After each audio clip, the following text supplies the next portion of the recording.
Saying some words about my stay here in Latvia is pretty difficult because there's so much to say. It's a wonderful country which I'm discovering through concerts, and I'm very happy to be today in Rezekne for a concert with orchestra. It's pretty difficult to share the message of a musician because we are supposed to be on stage and just play the music, but in reality we want to tell a story, we want to share something. Today I'm on the place of the singer, I'm on the solo on the spot, under the spotlight, and I think as a soloist, in reality we are part of the orchestra. It's a very strong feeling to have all these musicians around because you are part of this. You're not over them, you're not next to them, you're with them. And together, with all the orchestra, with all the other musicians, you're the storyteller.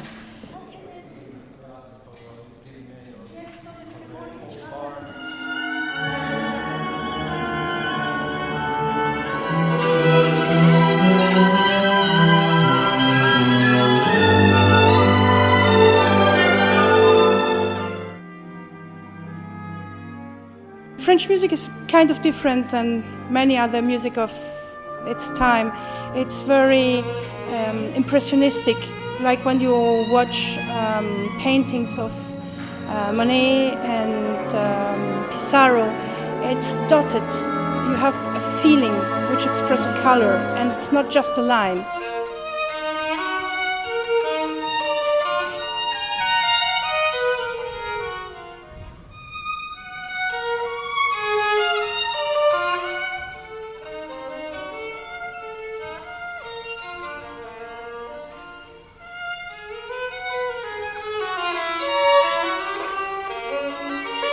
Today I'm playing the poem by Ernest Chausson and Méditation de Thaïs from Massenet. The poem by Chausson was written in 1896. He wrote it after reading the novel by Ivan Turgenev, Le Triomphe de l'amour éternel, which is, I think in English, The Victory of Eternal Love Triumphant. This novel, which talks about magic, Orient, travel, love, of course, very much love, but also unspoken love and unspoken feelings and spells and magic again. This is the major thing with this piece because it has something very mystical, very transcendent, and I think it's a special piece in French music because it's, in a certain sense, extremely clear. It could be translated in a modern movie easily, and it talks so much about feelings we perfectly know today, since ever and forever.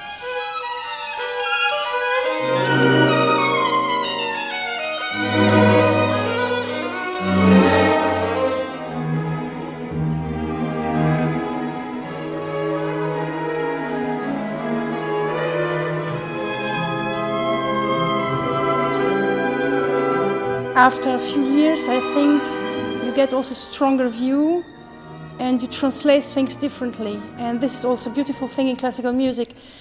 It's when you read a book and you read it again years later, you discover some things which you didn't see before and you understand them in a different way. And you reread it again and again you change your mind. And it's a movement which doesn't stop.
As a musician, I think you spend very much time with yourself when you travel. You have to learn to live alone.